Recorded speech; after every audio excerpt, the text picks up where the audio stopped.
അപ്പോൾ നിതീഷേട്ടാ, ഇപ്പം കഴിഞ്ഞ നിയമസഭാ സമ്മേളനത്തിൽ വി ഡി സതീശൻ്റെ ഒരു പ്രസംഗത്തിന് ശേഷം ഇപ്പം സോഷ്യൽ മീഡിയയിൽ കുറേ ആളുകളൊക്കെ ചർച്ച ചെയ്യുന്ന ഒരു വിഷയമാണ് ഈ സ്റ്റാലിൻ ഹിറ്റ്ലർ പാക്ട് എന്ന് പറയുന്നത്. ആ എന്താണ് ആ വിഷയം എന്ന് പറഞ്ഞാൽ എന്താണ് ആ വിഷയം എന്ന് പക്ഷേ വലിയ രീതിയിൽ ആളുകൾ ചർച്ച ചെയ്യുന്നില്ല. ശരിയായ അർത്ഥത്തിലാണോ വി ഡി സതീശൻ നിയമസഭയിൽ ആ എഗ്രിമെൻറ്റിൻ്റെ കോട്ട് ചെയ്തത് എന്ന് കൂടി ഒരു വിഷയമുണ്ട്. അപ്പോൾ ഈ രണ്ട് ചോദ്യങ്ങളോട് എങ്ങനെയാണ് ഒരു മറുപടി?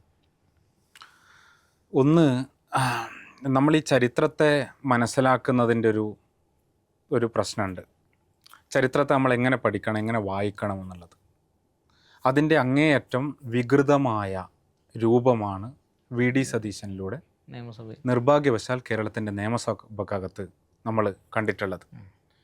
ശരിക്ക് അദ്ദേഹം പറഞ്ഞിട്ടുള്ള ആ ഉടമ്പടി ഹിറ്റ്ലർ സ്റ്റാലിൻ ഉടമ്പടി അല്ല, ശരിക്കും മൊളോട്ടോവ് റിബൻട്രോപ്പ് ഉടമ്പടി എന്നാണ് അതിൻ്റെ പേര് തന്നെ.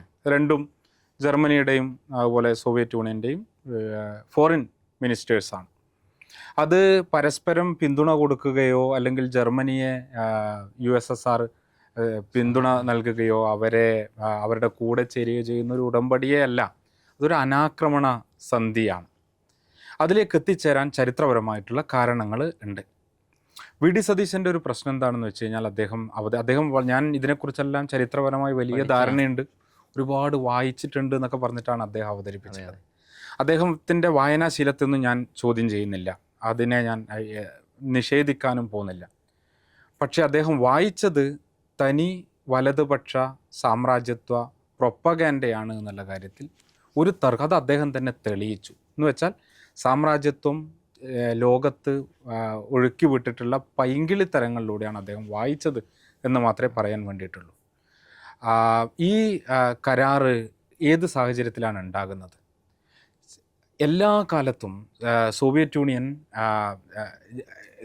യൂണിയനെ തകർക്കാനുള്ള ഒരു ആയുധമായിട്ട് ജർമ്മനി മാറുമെന്നുള്ളതായിരുന്നു വെസ്റ്റേൺ രാജ്യങ്ങളുടെ, ബ്രിട്ടനും US-ഉം ഫ്രാൻസും ഉൾപ്പെടെയുള്ള എല്ലാ രാഷ്ട്രങ്ങളുടെയും കാഴ്ചപ്പാട്.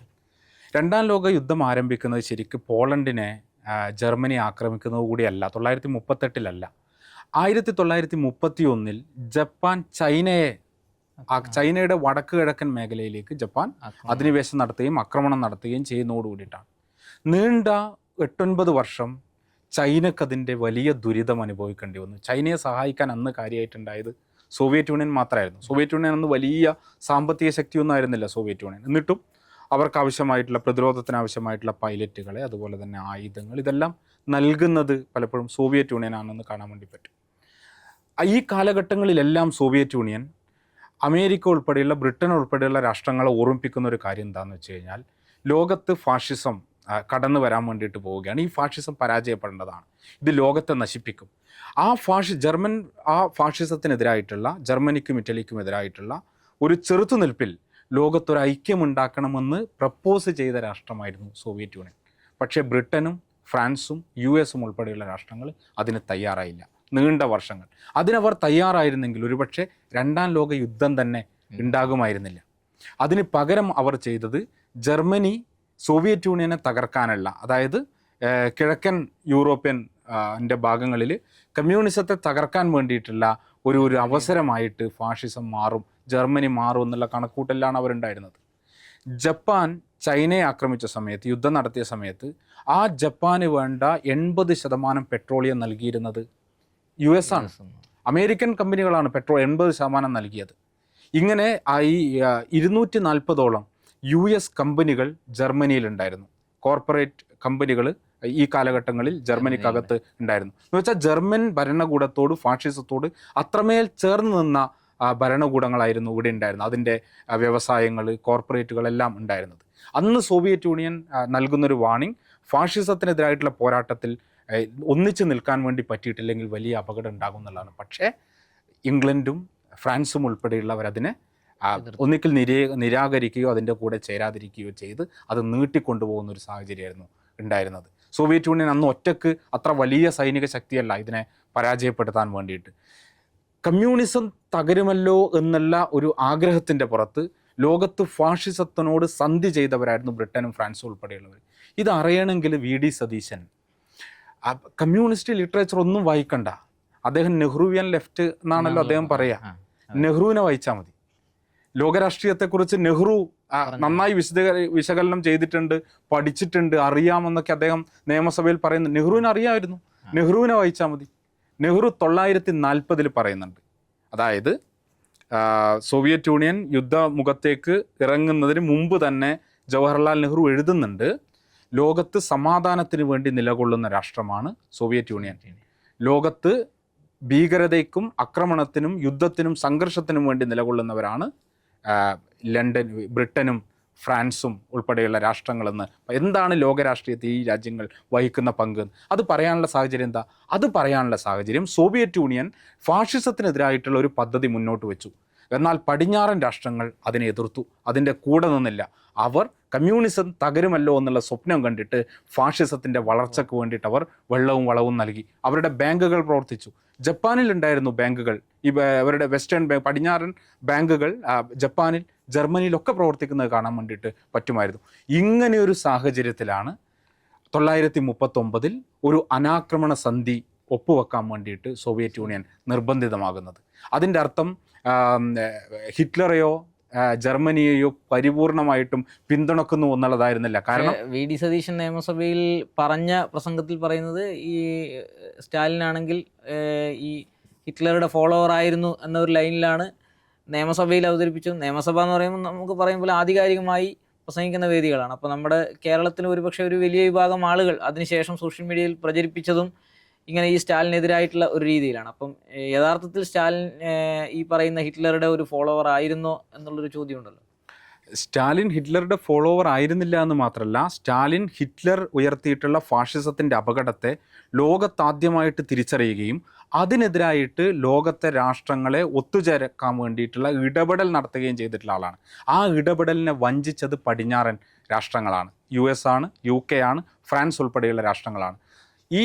ഈ സതീശൻ പറഞ്ഞിട്ടുള്ള ഉടമ്പടി ഒപ്പിടുന്നതിന് മുമ്പ് 1938 ഒരു മ്യൂണിച്ച് ഉടമ്പടി ഉണ്ടായിരുന്നു.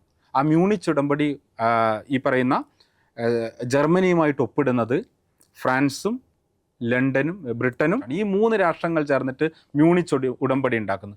ആ ഉടമ്പടി പ്രകാരമാണ് ചെക്കോസ്ലോവേക്കിയയിലേക്ക് അധിനിവേശം നടത്താൻ വേണ്ടിയിട്ട് ജർമ്മനിക്ക് അവസരം ലഭിക്കുന്നത്. ഇങ്ങനെയുള്ള ഒരു ചരിത്ര സന്ദർഭം ഉണ്ടാകുമ്പോഴാണ് തങ്ങൾ ഒറ്റപ്പെട്ടിരിക്കുന്നുവെന്നും ഫാഷിസത്തിനെതിരായിട്ടുള്ള പോരാട്ടത്തിൽ ഈ പറയുന്ന പടിഞ്ഞാറൻ രാഷ്ട്രങ്ങൾ കൂടെ നിൽക്കില്ല എന്നും തിരിച്ചറിയുന്ന സമയത്താണ് ഇങ്ങനെ ഒരു പാക്റ്റിലേക്ക് പോകാൻ വേണ്ടിയിട്ട് സോവിയറ്റ് യൂണിയൻ തയ്യാറായത്.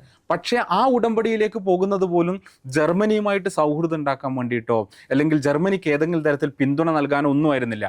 സ്റ്റാലിന് വളരെ കൃത്യമായിട്ട് അറിയായിരുന്നു, സോവിയറ്റ് യൂണിയന് വളരെ കൃത്യമായിട്ട് അറിയായിരുന്നു, ഈ ഫാഷിസം തങ്ങൾക്ക് നേരെ വരും, ഈ ഫാഷിസം ലോകത്തെ രാജ്യങ്ങളിലേക്ക് പടരും. പക്ഷേ അങ്ങനെ അത് പടരുന്ന സമയമാകുമ്പോഴേക്കും അതിനുള്ള തയ്യാറെടുപ്പുകൾ നടത്തുക. സോവിയറ്റ് യൂണിയനെ ആക്രമിക്കുമെന്നുള്ള കാര്യത്തിൽ ഒരു സംശയവും സ്റ്റാലിന് ഉണ്ടായിരുന്നില്ല. കാരണം ഫാഷിസത്തിൻ്റെ 1-ാം നമ്പർ ശത്രുവാണ് കമ്മ്യൂണിസ്റ്റുകൾ എന്ന് പറയുന്നത്. വർക്കിംഗ് ക്ലാസ് രാഷ്ട്രീയം തൊഴിലാളി വർഗത്തിൻ്റെ രാഷ്ട്രീയം എന്ന് പറയുന്നത്. ഫാഷിസത്തെ പരാജയപ്പെടുത്താനും തൊഴിലാളി വർഗത്തിൻ്റെ രാഷ്ട്രീയത്തിനെ സാധിക്കും. തൊഴിലാളി വർഗത്തെ ദുർബലമാക്കിയിട്ടാണ്, അതിനെ ആക്രമിച്ചിട്ടാണ്, കൊന്നൊടുക്കിയിട്ടാണ് ലോകത്ത് ഫാഷിസം വന്നിട്ടുള്ളത്. ജർമ്മനിയിലെ തൊഴിലാളി വർഗത്തെ, അവിടുത്തെ ട്രേഡ് യൂണിയനെ തകർത്തിട്ടാണ് ഫാഷിസം വന്നത്, കൂട്ടക്കൊല ചെയ്തിട്ടാണ്. എത്രയോ കമ്മ്യൂണിസ്റ്റുകാരാണ് രക്തസാക്ഷികളായിട്ട് മാറിയിട്ടുള്ളത്. റോസ ലക്സംബർഗ് ഉൾപ്പെടെയുള്ള എത്രയോ മനുഷ്യരുടെ പേര്. അന്റോണിയോ ഗ്രാംഷി ഇറ്റലിയിൽ 2 പതിറ്റാണ്ടോളധികമാണ് അദ്ദേഹത്തെ തടവിലിട്ടത്. കമ്മ്യൂണിസ്റ്റ് പാർട്ടിയുടെ ജനറൽ സെക്രട്ടറി ആയിരുന്നു. ലോകത്തെ കമ്മ്യൂണിസ്റ്റുകാർ ഫാഷിസത്തിനെതിരായിട്ടുള്ള പോരാട്ടത്തിൻ്റെ നേതൃത്വമാണ്, മുൻനിര പോരാളികളായിരുന്നു. അതുകൊണ്ട് ഫാഷിസ്റ്റുകൾ കമ്മ്യൂണിസ്റ്റുകൾക്ക് നേരെ വരും എന്നറിയാമായിരുന്നു സ്റ്റാലിനും സോവിയറ്റ് യൂണിയനും. എന്താ അവർ ചെയ്തത് കിട്ടുന്ന സമയത്ത് തങ്ങളുടെ സൈനിക ശേഷിയെ വർദ്ധിപ്പിക്കുക. അങ്ങനെയാണ് 1939-നും 1941-നും ഇടയിലുള്ള സമയത്ത്, ഈ സന്ധി നിലനിന്നു എന്ന് പറയുന്ന സമയത്ത് 1.6 മില്യൺ ഉണ്ടായിരുന്ന സോവിയറ്റ് യൂണിയൻ്റെ സൈനിക ശേഷി 5.5 മില്യണിലേക്ക് അടുത്തേക്ക് വർദ്ധിപ്പിക്കുന്നത്. അവരുടെ കയ്യിലുണ്ടായിരുന്ന സൈനിക ടാങ്കുകൾ ഇരട്ടിയിലധികമായിട്ട് വർദ്ധിപ്പിച്ചു. അതിൻ്റെ കൂടെ മറ്റൊരു കാര്യം കൂടി ചെയ്തു, അത് സോവിയറ്റ് യൂണിയൻ്റെ വ്യാവസായിക ശാലകളെ ഏകദേശം പൂർണ്ണമായിട്ടും പടിഞ്ഞാറൻ ഭാഗത്തു നിന്ന് കിഴക്കൻ ഭാഗത്തേക്ക് മാറ്റി എന്നുള്ളതാണ്. ഇതെല്ലാം അമേരിക്കൻ ഡോക്യുമെൻറ്റുകളിൽ തന്നെ ഉണ്ട്. അക്കാലത്ത് ആ നാട്ടിലുണ്ടായിരുന്ന അമേരിക്കൻ ഒഫീഷ്യൽസ് തന്നെ അവരുടെ ഡോക്യുമെൻറ്റുകളിൽ തന്നെ ഇങ്ങനെയുള്ള മാറ്റങ്ങൾ ഇവിടെ വരുന്നത് എഴുതി അറിയിക്കുന്നുണ്ട്. എന്ന് വെച്ചാൽ തങ്ങൾക്ക് നേരെ വരുന്ന അല്ലെങ്കിൽ ലോകത്തെ കീഴടക്കാൻ വേണ്ടിയിട്ട് ആർത്തി പൂണ്ട് വരുന്ന ഫാഷിസത്തിനെതിരെ പോരാടാൻ വേണ്ടിയിട്ടുള്ള സജ്ജീകരണത്തിലാണ് സോവിയറ്റ് യൂണിയൻ ഉണ്ടായിരുന്നത്. 1931 സ്റ്റാലിൻ നടത്തുന്നൊരു പ്രസംഗമുണ്ട് തൻ്റെ രാജ്യത്തോട്, തൻ്റെ രാജ്യത്തെ സൈന്യത്തോടും തൊഴിലാളികളോടൊക്കെ.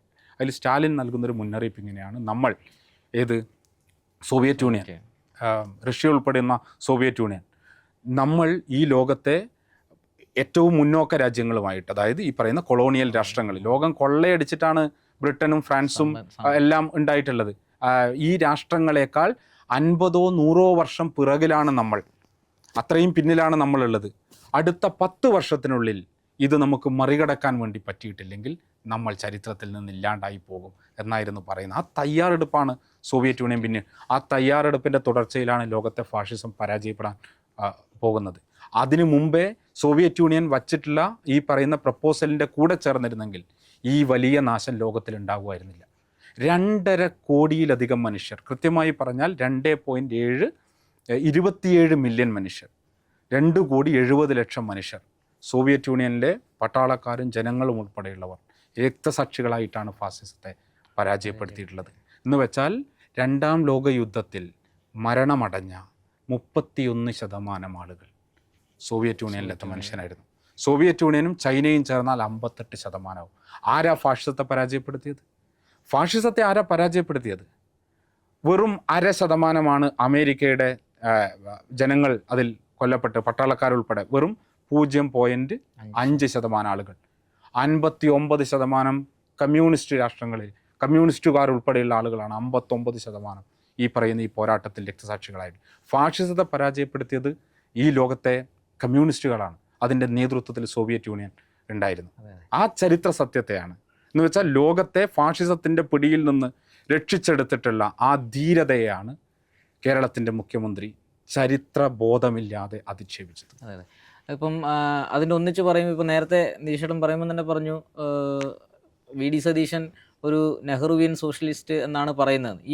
ഈ നെഹ്റു തന്നെ ഒരു കാലത്ത് രാജ്യത്തിൻ്റെ സഭയിൽ ഈ സ്റ്റാലിൻ്റെ മരണത്തെ തുടർന്ന് ഒരു അനുശോചന പ്രസംഗവും ഒക്കെ നടത്തുന്നുണ്ട്. അപ്പം ഇന്ത്യയും സ്റ്റാലിനും തമ്മിലുള്ള ബന്ധം എങ്ങനെയാണ് ഉണ്ടായിരുന്നത് ആ കാലം? ഇന്ത്യയും സ്റ്റാലിനും തമ്മിലുള്ള ബന്ധം അതിനും കുറേ പിന്നിലൊക്കെ നമുക്ക് കാണാൻ വേണ്ടി പറ്റും. സ്റ്റാലിൻ കാണാൻ ആഗ്രഹിച്ച, മോസ്കോയിലേക്ക് ക്ഷണിച്ചൊരു ഇന്ത്യൻ പോരാളി, വിപ്ലവകാരി ഉണ്ടായിരുന്നു. അദ്ദേഹത്തിൻ്റെ പേര് ഭഗത് സിംഗ് എന്നാണ്.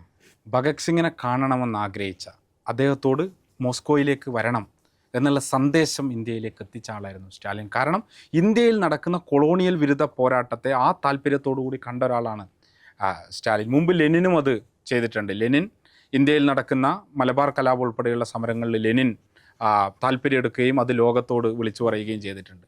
അതിൻ്റെ തുടർച്ചയിൽ സ്റ്റാലിൻ ഇന്ത്യയിലെ ബ്രിട്ടീഷ് കൊളോണിയൽ, ഇന്ത്യയെ കൊള്ളയടിച്ചിട്ടുള്ള കൊളോണിയൽ ഭരണകൂടത്തിനെതിരായിട്ടുള്ള സമരത്തിൽ അതിൽ ഭഗത് സിംഗിന് വഹിക്കാൻ വേണ്ടി പറ്റുന്ന പങ്ക് തിരിച്ചറിയുകയും അദ്ദേഹത്തെ കാണാൻ ആഗ്രഹിച്ച ഒരാളായിരുന്നു സ്റ്റാലിൻ. അങ്ങനെയാണ് സ്റ്റാലിൻ ഷൗക്കത്ത് ഉസ്മാനി എന്ന് പറയുന്ന ഇന്ത്യൻ കമ്മ്യൂണിസ്റ്റുകാരനോട് ആ സന്ദേശം കൊടുത്തയക്കുന്നത്. പക്ഷേ ഉസ്മാനി ഇന്ത്യയിലേക്ക് എത്തുമ്പോഴേക്കും ഭഗത് സിംഗ് ജയിലിലാവുകയാണ് ചെയ്യുന്നത്. ഉസ്മാനിയും പെട്ടെന്ന് തന്നെ ജയിലിൽ. പിന്നെ ഭഗത് സിംഗ് പുറത്തു വരുന്നില്ല. ചരിത്രത്തിൽ ആ കൂടിക്കാഴ്ച നടന്നിരുന്നെങ്കിൽ, സ്റ്റാലിനും ഭഗത് സിംഗും ചേർന്നിട്ടുള്ള ആ കൂടിക്കാഴ്ച നടന്നിരുന്നെങ്കിൽ ഇന്ത്യൻ വിപ്ലവത്തിൻ്റെ സ്വഭാവം എന്തായിരിക്കുമെന്ന് ഇന്ന് നമുക്ക് അതിശയത്തോടെ ആലോചിക്കാൻ വേണ്ടി മാത്രമേ പറ്റുകയുള്ളൂ. അതിനു മുമ്പ് തന്നെ സോവിയറ്റ് യൂണിയനിലേക്ക് പോയ പല ആളുകളും, ടാഗോർ ഉൾപ്പെടെയുള്ള ആളുകൾ സോവിയറ്റ് യൂണിയനെക്കുറിച്ച്, സ്റ്റാലിനെക്കുറിച്ച് വലിയ വാചാലമായിട്ട് സംസാരിക്കുന്നുണ്ട്. ഞാൻ പറഞ്ഞു, 1940 തന്നെ നെഹ്റു ലോകത്തോട് പറയുന്നുണ്ട്, പ്രഖ്യാപിക്കുന്നുണ്ട്, ലോകത്ത് സമാധാനത്തിന് വേണ്ടി നിലകൊള്ളുന്ന സോവിയറ്റ് യൂണിയനെക്കുറിച്ച് പറയുന്നുണ്ട്. 2ാം ലോക മഹായുദ്ധം കഴിഞ്ഞു, ഇന്ത്യക്ക് സ്വാതന്ത്ര്യം കിട്ടി. വലിയ പട്ടിണിയിലേക്ക്, ദാരിദ്ര്യത്തിലേക്ക് ഇന്ത്യ കൂപ്പുകുത്തി. മനുഷ്യർ പട്ടിണി കടന്ന് മരിച്ചു. ബംഗാൾ ക്ഷാമത്തിൽ കൊല്ലപ്പെട്ടത് ഏകദേശം 30 ലക്ഷം മനുഷ്യരാണ് എന്നുള്ളതാണ് കണക്ക്. എല്ലും തോലുമായി തെരുവിൽ കടന്ന് ഭക്ഷണം കിട്ടാതെ മരിച്ചുപോയ മനുഷ്യർ, പട്ടിണി കടന്ന് മരിച്ച മനുഷ്യരുടെ എല്ലും തോലും കടിച്ചു പറിക്കാൻ വേണ്ടിയിട്ട് തെരുവ് നായ്ക്കൾ വരുന്ന ചിത്രങ്ങൾ നമുക്കിപ്പോഴും അവൈലബിളാണ്. കൂട്ടമരണമാണ് ഉണ്ടായിരുന്നത്. ഇന്ത്യയിലെ മനുഷ്യർ പട്ടിണി കടന്ന്, ഈ കൊളോണിയൽ ചൂഷണത്തിൻ്റെ ഇരകളായി പട്ടിണി കടന്ന് മരിക്കുന്ന സമയത്ത് ഇന്ത്യ ലോകത്തെ പല രാഷ്ട്രങ്ങളോടും സഹായം അഭ്യർത്ഥിച്ചിരുന്നു. അമേരിക്കയോട് സഹായം അഭ്യർത്ഥിച്ചിരുന്നു. അമേരിക്ക സഹായിച്ചിട്ടില്ല, പലപ്പോഴും സഹായിക്കാൻ തയ്യാറില്ല. കാരണം അവരെല്ലാം നോക്കിയ ലാഭനഷ്ടമാണ്. ഈ ദാരിദ്ര്യം പിടിച്ചിട്ടുള്ള, ഈ ദരിദ്രരായിട്ടുള്ള, ഈ ദുർബലരായിട്ടുള്ള ഈ മനുഷ്യരെ സഹായിച്ചിട്ട് ഞങ്ങൾക്ക് എന്ത് കിട്ടാൻ എന്നുള്ള മനോഭാവമായിരുന്നു ആ ആളുകൾക്കുണ്ടായിരുന്നത്, ആ മുതലാളിത്ത രാഷ്ട്രങ്ങൾക്കുണ്ടായിരുന്നത്. എന്നാൽ 1947 സ്റ്റാലിൻ്റെ പ്രസിദ്ധമായിട്ടുള്ളൊരു സ്റ്റേറ്റ്മെൻ്റ് ഉണ്ട്. അത് സോവിയറ്റ് യൂണിയനുമായിട്ട് ഈ പറയുന്ന സഹായം അഭ്യർത്ഥിച്ചപ്പോൾ ഇങ്ങനെയൊരു കാര്യമുണ്ട് എന്ന് അറിഞ്ഞ സമയത്ത് ഒരു രേഖകൾക്കും തയ്യാറാകാതെ ഭക്ഷണം അയക്കണം, ഭക്ഷ്യധാന്യം ഇന്ത്യയിലേക്ക് അയക്കണം എന്ന് ഉത്തരവിട്ടിരുന്നു സ്റ്റാലിൻ. ആ വാചകം തന്നെ അദ്ദേഹത്തിൻ്റെ വളരെ പ്രസിദ്ധമായിട്ട് പിന്നീട് വന്നു. Documents can wait, hunger cannot. രേഖകൾക്ക് നമുക്ക് കാത്തിരിക്കാം, പക്ഷേ പട്ടിണി അങ്ങനെ കാത്തിരിക്കാൻ വേണ്ടിയിട്ട് പറ്റില്ല. അതുകൊണ്ട് ആദ്യം ഭക്ഷണം അയക്കുക, രേഖകൾ പിന്നീട് എന്ന് പറഞ്ഞ മനുഷ്യൻ. അതുകൊണ്ടാണ് വള്ളത്തോളിൽ നിന്ന് സ്റ്റാലിൻ മരിച്ച സമയത്ത് വള്ളത്തോൾ നാരായണ മേനോൻ പാടിയത് തൂകുക കണ്ണീരിന്ത്യയെ വേറെയില്ലല്ലോ സ്റ്റാലിൻ എന്നാണ്. കാരണം വെച്ചാൽ മറ്റൊരു സ്റ്റാലിൻ ഇല്ല. ഇന്ത്യയെ പട്ടിണി കിടക്കാതെ സംരക്ഷിക്കാൻ വേണ്ടി മുന്നോട്ട് വന്നിട്ടുള്ളൊരു മനുഷ്യനായിരുന്നു സ്റ്റാലിൻ. അപ്പോഴാണ് മേനോൻ സതീശൻ ആ സ്റ്റാലിൻ വിരുദ്ധ ജ്വരം ബാധിച്ചിട്ട് ഇങ്ങനെ തനിക്ക് ബോധമില്ലാതെ, ചരിത്രബോധമില്ലാതെ കാര്യങ്ങൾ ഇങ്ങനെ പുലമ്പിക്കൊണ്ടേയിരിക്കുന്നത്. ഇങ്ങനെ സ്റ്റാലിൻ ഈ നാടുമായി ചേർന്ന് നിന്നതുകൊണ്ടാണ്, അതും കൊണ്ടുകൂടിയാണ്. അതുമാത്രമല്ല കാര്യം, കാരണം ലോകത്ത് എന്താണ് കൊളോണിയൽ വിരുദ്ധ പോരാട്ടത്തിൽ സോവിയറ്റ് യൂണിയനും സ്റ്റാലിനും വഹിച്ച പങ്ക്, ഇതെല്ലാം മനസ്സിലാക്കിയിട്ടാണ് നെഹ്റു സ്റ്റാലിൻ്റെ മരണത്തെ തുടർന്നിട്ട് നടത്തുന്ന പ്രസംഗത്തിലും എഴുതുന്ന സ്റ്റേറ്റ്മെൻറ്റിലും നെഹ്റു പറയുന്നത് നമ്മുടെ കാലത്ത് ജീവിച്ചിരുന്ന ഏറ്റവും വലിയ ഇതിഹാസ തുല്യനായ മനുഷ്യനാണ് മാർഷൽ സ്റ്റാലിൻ എന്നുള്ളത്. യുദ്ധത്തിലും സമാധാനത്തിലും ഒരുപോലെ മികവ് കാട്ടിയ ആൾ എന്നാണ്. യുദ്ധം ഫാഷിസത്തിനെതിരായിട്ടുള്ള യുദ്ധമാണ്. സമാധാനം മനുഷ്യർക്ക് ഭക്ഷണം കഴിക്കാനുള്ള, സ്വാതന്ത്ര്യത്തിന് വേണ്ടിയിട്ടുള്ള, സ്വാതന്ത്ര്യത്തോടെ ജീവിക്കാൻ വേണ്ടിയിട്ടുള്ള ഇടപെടലിനാണ് സമാധാനം. യുദ്ധത്തിലും സമാധാനത്തിലും ഒരുപോലെ മികവ് കാട്ടിയ നമ്മുടെ കാലത്ത് ജീവിച്ചിരുന്ന ഏറ്റവും ഇതിഹാസ തുല്യനായിട്ടുള്ള മനുഷ്യനെന്ന്. സ്റ്റാലിൻ മരിച്ച സമയത്ത് ദുഃഖം കൊണ്ട് ഉപവാസം ഇരുന്ന ഒരാളുണ്ടായിരുന്നു ഇന്ത്യയിൽ. അദ്ദേഹത്തിൻ്റെ പേര് ഡോക്ടർ BR അംബേദ്കർ എന്നുള്ളതാണ്. എന്ന് വെച്ചാൽ അത്രമേൽ ഈ നാട് സ്നേഹിച്ചിരുന്നു സോവിയറ്റ് യൂണിയനെയും.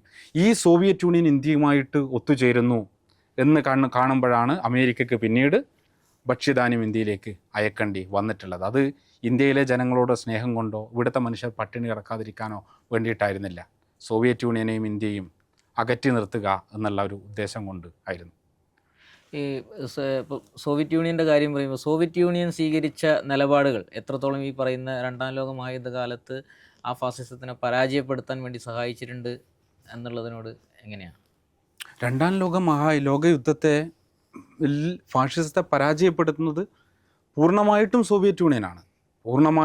കാരണം അതിൽ എല്ലാ നഷ്ടവും സഹിക്കേണ്ടി വന്നിട്ടുള്ള രാഷ്ട്രവും സോവിയറ്റ് യൂണിയനാണ്. അത് സൈനികമായിട്ടുള്ള നഷ്ടമാകട്ടെ, സാമ്പത്തികമായിട്ടുള്ള നഷ്ടമാകട്ടെ, അതുപോലെ തന്നെ അവരുടെ ഭൂമിശാസ്ത്രപരമായിട്ടുള്ള ഇതെല്ലാം സഹിക്കേണ്ടി വന്നിട്ടുള്ള നാട് സോവിയറ്റ് യൂണിയനായിരുന്നു. അതിനു മുമ്പ് തന്നെ ഇത് മുൻകൂട്ടി കണ്ടിട്ട് സോവിയറ്റ് യൂണിയൻ വച്ച പ്രപ്പോസൽ ഈ പറയുന്ന രാഷ്ട്രങ്ങൾ, കൊളോണിയൽ രാഷ്ട്രങ്ങൾ തള്ളിക്കളഞ്ഞതുകൊണ്ടാണ് ഈ ദുരിതത്തിലേക്ക് അവർക്ക് കടന്നു പോകേണ്ടിയും വന്നിട്ടുള്ളത്. സോവിയറ്റ് യൂണിയൻ എന്ന് പറയുന്നത് വലിയ സാമ്പത്തിക ശക്തിയൊന്നും ആയിരുന്നില്ല 1930-കളിൽ. 1917 അവിടെ വിപ്ലവം നടക്കുന്നത്. വിപ്ലവം നടക്കുന്ന കാലത്ത് റഷ്യ ഒരു പിന്നോക്ക കാർഷിക രാജ്യമായിരുന്നു, അല്ലാതെ ഒരു വികസിത മുതലാളിത്ത വ്യാവസായിക രാഷ്ട്രമൊന്നും ആയിരുന്നില്ല റഷ്യ. എന്ന് വെച്ചാൽ ലോകത്തെ ദരിദ്രമായിട്ടുള്ളൊരു പ്രദേശമായിരുന്നു. ബ്രിട്ടനോ ഫ്രാൻസോ അമേരിക്കയോ ഒന്നും നേടിയെടുത്ത ഒരു വ്യാവസായിക വളർച്ചയും ജർമ്മനിയോ ബെൽജിയം ഒന്നും നേടിയെടുത്ത വളർച്ച ആർക്കുണ്ടായിരുന്നില്ല? റഷ്യക്കുണ്ടായിരുന്നില്ല. കാരണം ഈ ബ്രിട്ടനും ഫ്രാൻസും എല്ലാം എങ്ങനെയാണ് തടിച്ചു കൊടുത്തത്? ലോകത്തെ കൊള്ളയടിച്ചിട്ടാണ്, ഇന്ത്യയെ കൊള്ളയടിച്ചിട്ടാണ്, ചൈനയെ കൊള്ളയടിച്ചിട്ടാണ്, ആഫ്രിക്കൻ രാഷ്ട്രങ്ങളെ കൊള്ളയടിച്ചിട്ടാണ്, അല്ലെങ്കിൽ ലാറ്റിൻ അമേരിക്കൻ രാഷ്ട്രങ്ങളെ അങ്ങനെ ലോകത്തെ കൊള്ളയടിച്ചിട്ടാണ് ഈ രാഷ്ട്രങ്ങൾ തടിച്ച് കൊടുത്തിരുന്നത്, അവരുടെ സമ്പത്ത് കുന്നുകൂട്ടിയിരുന്നത്. സോവിയറ്റ് യൂണിയൻ ഇതൊന്നും ഉണ്ടായിരുന്നില്ല. ആ സോവിയറ്റ് യൂണിയൻ അതിനുശേഷം അവിടെ ആഭ്യന്തര യുദ്ധം ഉണ്ടാവുകയാണ് വിപ്ലവത്തെ തുടർന്നിട്ട് റഷ്യയിൽ. അതിനുശേഷം സോവിയറ്റ് യൂണിയനിൽ ഒരു ശക്തമായ സമ്പദ്ഘടന കെട്ടിപ്പടുക്കാൻ വേണ്ടിയിട്ടുള്ള ശ്രമം നടത്തുകയാണ്. അങ്ങനെ നടത്തുമ്പോൾ ഈ ബോൾഷെവിക് രാഷ്ട്രീയത്തിനെതിരായിട്ട് ബ്രിട്ടൻ ഉൾപ്പെടെയുള്ളവർ ഒത്തുചേരുകയാണ് ഇതിനെ തകർക്കാൻ വേണ്ടിയിട്ട്. അവർ സൈന്യത്തെ അയച്ചിട്ടുണ്ട്. അവർ പലതരത്തിലുള്ള അതിനു വേണ്ടിയിട്ടുള്ള ഇടപെടലുകൾ നടത്തിയിട്ടുണ്ട്. കാരണം കമ്മ്യൂണിസത്തെ ലോകത്ത് ഇല്ലാണ്ടാക്കാൻ വേണ്ടിയിട്ട്. അതിനെ കൂടി ആ ലോക സാഹചര്യത്തെ കൂടി ചെറുത്തിട്ടാണ് 1920-കളിലെമ്പാടും സോവിയറ്റ് യൂണിയൻ ഒന്ന് നിവർന്നു നിൽക്കാൻ വേണ്ടിയിട്ട് അവരുടെ സമ്പദ്ഘടനയെ ശക്തിപ്പെടുത്താൻ വേണ്ടിയിട്ടുള്ള ശ്രമങ്ങൾ നടത്തിക്കൊണ്ടിരിക്കുന്നത്. എന്നാൽ അതിനെ തുടർന്ന് വീണ്ടും യുദ്ധം വരികയാണ്. ഈ പ്രയാസങ്ങൾക്കെല്ലാം ഇടയിൽ നിൽക്കുമ്പോൾ പോലും ഫാഷിസത്തിൻ്റെ കൂടെ കൂടാൻ വേണ്ടിയിട്ട് സോവിയറ്റ് യൂണിയൻ തയ്യാറാകുന്നില്ല.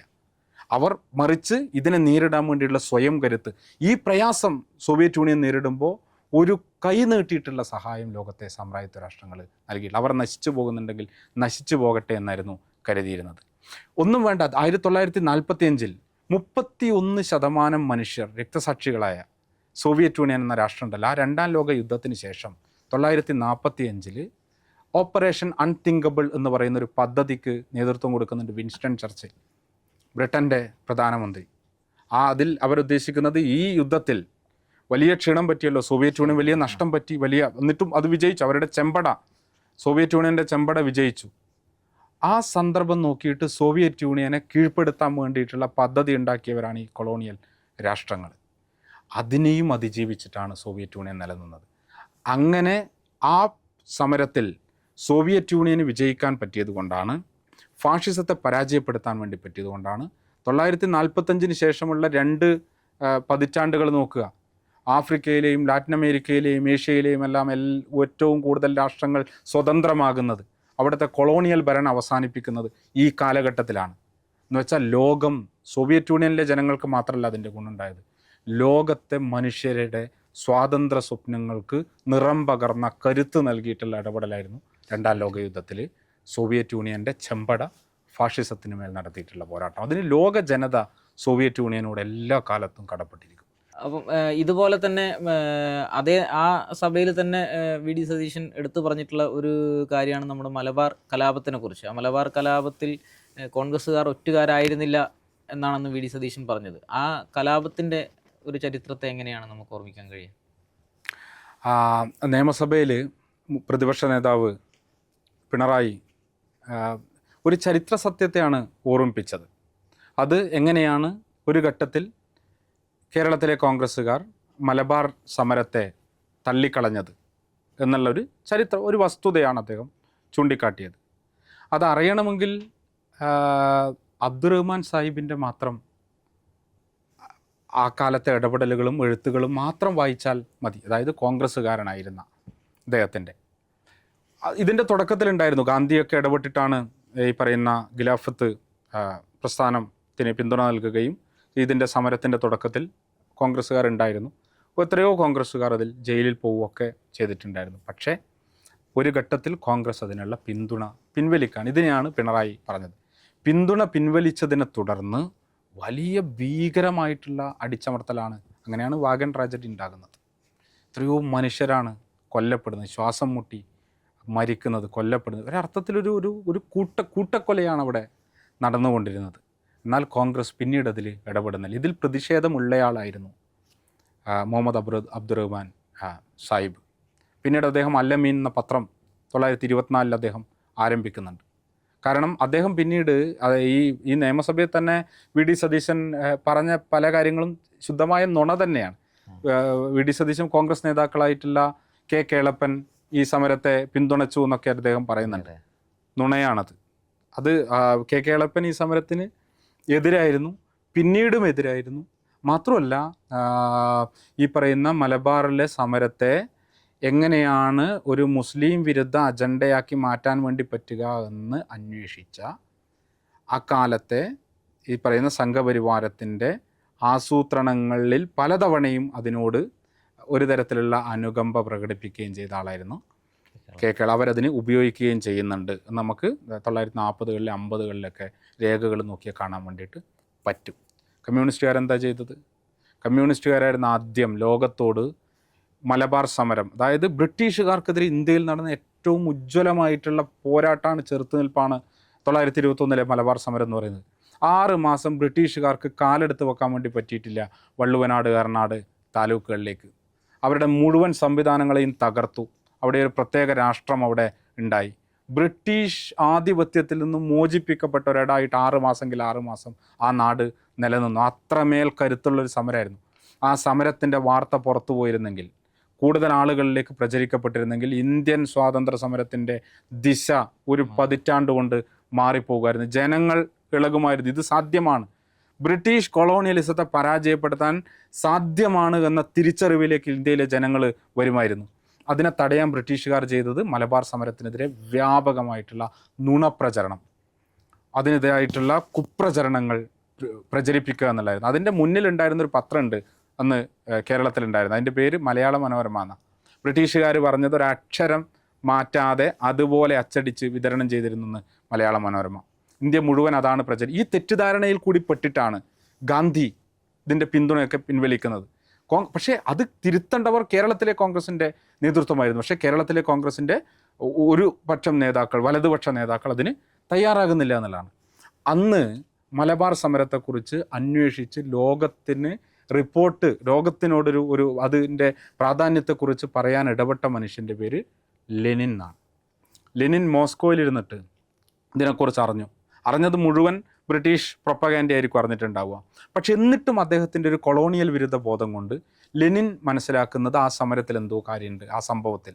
എന്നിട്ടാണ് അബനി മുഖർജി എന്ന ഇന്ത്യൻ കമ്മ്യൂണിസ്റ്റിനെ ഇതിനെക്കുറിച്ച് പഠിക്കാൻ ചുമതലപ്പെടുത്തുന്നത്. അബനി മുഖർജി അതിനെക്കുറിച്ച് പഠിച്ചിട്ട് കമ്മ്യൂണിസ്റ്റ് ഇൻ്റർനാഷണലിനൊരു ലേഖനം അയക്കാണ്, ഒരു റിപ്പോർട്ട് അയക്കാണ്. ആ റിപ്പോർട്ടിലാണ് ഈ സമരം എന്തുകൊണ്ട് കൊളോണിയൽ വിരുദ്ധ സമരമാണ്, ഈ സമരം എന്തുകൊണ്ട് കർഷക സമരമാണ്, ജന്മിത്വത്തിനെതിരായിട്ടുള്ള സമരമാണ്, തൊഴിലെടുക്കുന്ന മനുഷ്യരുടെ സമരമാണ് എന്ന് അദ്ദേഹം വിശദീകരിക്കുന്നത്. ഇത് കണ്ട ആവേശം കൊണ്ട ലെനിൻ അത് തൻ്റെ സുഹൃത്തായിട്ടുള്ള കമ്മ്യൂണിസ്റ്റ് ഇൻ്റർനാഷണലിൻ്റെ പ്രസിദ്ധീകരണ വിഭാഗത്തിലുണ്ടായിട്ടുള്ള ബുഖാറിനെ അയച്ചു കൊടുക്കുകയും അത് ലെനിൻ്റെ ഒരു കുറിപ്പോട് കൂടിയിട്ട് അത് പ്രസിദ്ധീകരിക്കും. ലെനിൻ അയക്കുന്ന കുറിപ്പിൽ പറയുന്നുണ്ട്, ഇതുപോലെയുള്ള സമരങ്ങൾ ഇനിയും നമുക്ക് ലോകത്തിന് പരിചയപ്പെടുത്തി കൊടുക്കണം എന്ന് പറഞ്ഞിട്ടാണത് അയക്കുക. അതാണ് മലബാർ സമരത്തെക്കുറിച്ച് ഇന്ത്യക്ക് പുറത്ത് എഴുതപ്പെട്ട, സമരം നടക്കുന്ന കാലത്ത് തന്നെ എഴുതപ്പെട്ട ആദ്യത്തെ സമരത്തെ അനുകൂലിച്ചുകൊണ്ടുള്ള ആദ്യത്തെ ഡോക്യുമെൻ്റ് തയ്യാറാക്കിയത് കമ്മ്യൂണിസ്റ്റ് ഇൻ്റർനാഷണലാണ്. ലെനിനാണ് അതിൽ ഉണ്ടായിരുന്നത്. അതിനുശേഷം എത്രയോ സമരങ്ങൾ, കമ്പളത്ത് ഗോവിന്ദൻ നായർ എന്ന് പറയുന്ന കമ്മ്യൂണിസ്റ്റുകാരുണ്ടായിരുന്നു, അധ്യാപകൻ. അദ്ദേഹം എഴുതിയ കവിതയാണ് പടപ്പാട്ട്. ആ പടപ്പാട്ടിലാണ് പറയുന്നത്, അന്ന് നമ്മൾ ഇമ്മലയാളത്തിൽ ഒത്തുചേർന്നു വെള്ളയോട് എതിർത്തു നല്ല മട്ടിൽ, ഏറനാടിൻ ധീരമക്കൾ ചോര ചിന്തിയ നാട്ടിൽ, ചീറിടും പീരങ്കികൾക്ക് മാറുകാട്ടിയ നാട്ടിൽ എന്ന് പറഞ്ഞിട്ട് ആരംഭിക്കുന്നൊരു ആ പാട്ടെഴുതാനുള്ള കാരണം ഹിച്ചുകോക്ക് സാഹിബുണ്ട്, ഈ സമരത്തെ അടിച്ചമർത്തിയ ക്രൂരനായിട്ടുള്ള ബ്രിട്ടീഷ് ഉദ്യോഗസ്ഥൻ. അദ്ദേഹത്തിൻ്റെ ഒരു സ്മാരകം മലപ്പുറത്ത്, ആ സ്മാരകം തകർക്കാൻ വേണ്ടിയിട്ട് തീരുമാനിച്ചു. അതിൽ കമ്മ്യൂണിസ്റ്റുകാരുണ്ട്, കർഷക സംഘത്തിൻ്റെ പ്രവർത്തകരുണ്ട്, ധീരരായ സ്വാതന്ത്ര്യ സമര സേനാനികളുണ്ട്, ദേശസ്നേഹികളുണ്ട്. ആ മാർച്ചിൽ പാടാൻ വേണ്ടിയിട്ട് എഴുതിയ പാട്ടായിരുന്നത്. കമ്പളത്ത് ഗോവിന്ദൻ നായർ എന്ന് പറയുന്ന കമ്മ്യൂണിസ്റ്റുകാരനെ ജോലിയിൽ നിന്ന് പിരിച്ചുവിട്ടു.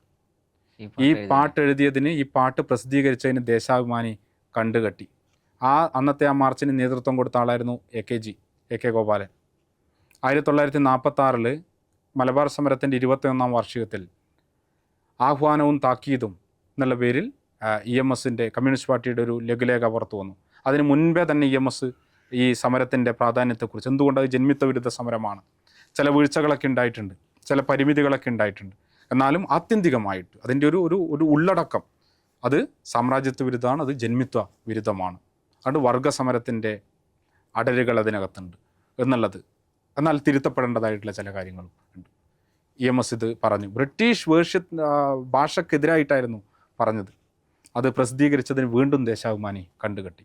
1946 AKG പെരിന്തൽമണ്ണയിൽ പ്രസംഗിച്ചു. AKG പറഞ്ഞു, ഈ സമരത്തിൽ പങ്കെടുത്ത ആളുകളെയാണ് അധിക്ഷേപിക്കുകയാണ് ബ്രിട്ടീഷുകാർ ചെയ്യുന്നത്. ആ സമരത്തിൽ പങ്കെടുത്തവരെ ദേശസ്നേഹികളെന്ന് വിളിക്കുന്നത് കൊണ്ട്, സ്വാതന്ത്ര്യത്തിന് വേണ്ടി പോരാടുന്ന മനുഷ്യർ, മാതൃരാജ്യത്തിൻ്റെ സ്വാതന്ത്ര്യത്തിന് വേണ്ടി പോരാടുന്ന മനുഷ്യർ എന്ന് വിളിക്കുന്നത് കൊണ്ട് എന്നെ ആരെങ്കിലും വേട്ടയാടാൻ വന്നാൽ ആ വേട്ട ഞാൻ സ്വീകരിക്കാൻ ഞാൻ തയ്യാറാണ് എന്ന് പറഞ്ഞയാളായിരുന്നു AK ഗോപാലൻ. അതിൻ്റെ പേരിൽ AKG അറസ്റ്റ് ചെയ്തു. ഇന്ത്യക്ക് സ്വാതന്ത്ര്യം കിട്ടുമ്പോൾ AKG ജയിലില്ല, കണ്ണൂർ സെൻട്രൽ ജയിലിൽ 8ാം ബ്ലോക്കിലാണ് AKG ഉള്ളത്. AKGക്കെതിരെ ചുമത്തപ്പെട്ട കേസുകളിലൊന്ന് മലബാർ സമരത്തിൻ്റെ പ്രാധാന്യത്തെക്കുറിച്ചിട്ട് ഉയർത്തി പറഞ്ഞു എന്നുള്ളതായിരുന്നു. മദ്രാസ് അസംബ്ലിക്കകത്ത് വലിയ ഡിബേറ്റ് നടക്കുന്നുണ്ട്. അതിൽ രാമമൂർത്തി, ഇന്നത്തെ പ്രതിപക്ഷ നേതാവാണ്, തമിഴ്നാട്ടിൽ നിന്നുള്ള കമ്മ്യൂണിസ്റ്റ് നേതാവ് രാമമൂർത്തി രാജാജിയും തമ്മിൽ, കോൺഗ്രസ്സുകാരനായ രാജാജിയും തമ്മിൽ വലിയ വാക്കേറ്റം നടക്കുന്നുണ്ട് ചില ചർച്ചകളിൽ. അതിൽ രാജാജി പറയുന്നത്, ഈ സമരം കർഷകരുടെയും സ്വാതന്ത്ര്യത്തിന് വേണ്ടിയിട്ടുള്ള സമരമാണെന്നുള്ളതാണ്. രാജാജി പറഞ്ഞ അത് മതപരമായിട്ടുള്ള സമരമാണ് എന്നായിരുന്നു പറഞ്ഞത്. ഈ ചരിത്ര സത്യങ്ങൾ ഓരോന്നോരോന്നും എടുത്തു വെച്ചിട്ടാണ് മുഹമ്മദ് അബ്ദുറഹ്മാൻ സാഹിബ് കോൺഗ്രസിനെ വിമർശിച്ചിട്ടുണ്ട്. കോൺഗ്രസ്സിലെ ഈ പറയുന്ന ഉന്നത വിഭാഗക്കാരായിട്ടുള്ള സതീശൻ സ്വാഭാവികമായിട്ടും ആ വിഭാഗത്തോട് ചേർന്ന് നിൽക്കും. കാരണം മേനോൻ സ്വത്വത്തെ പ്രഖ്യാപിക്കുന്നതിൽ വലിയ സന്തോഷം കണ്ടെത്തിയിട്ടുള്ള ആളാണല്ലോ. സതീശൻ്റെ വിഭാഗം ഈ സമരത്തെ എതിർത്ത ആളുകളാണ്, ബ്രിട്ടീഷുകാരുടെ കൂടെ. കാരണം അവരുടെ വർഗം ജന്മിവർഗത്തിൻ്റെ കൂടെയായിരുന്നു അവർ ഉണ്ടായിരുന്നത്. അവർ ജീവിതം കൊണ്ട് അവരുടെ കൂടെയായിരുന്നു ഉണ്ടായിരുന്നത്, നയം കൊണ്ട് അവരുടെ കൂടെയായിരുന്നു ഉണ്ടായിരുന്നത്. അതിനെ എതിർത്തയാളാണ് മുഹമ്മദ് അബ്ദുറഹ്മാൻ സാഹിബ്. അബ്ദുറഹ്മാൻ സാഹിബിൻ്റെ വാക്ക് പറയാനുള്ള അവകാശം മേനോൻ സതീശന്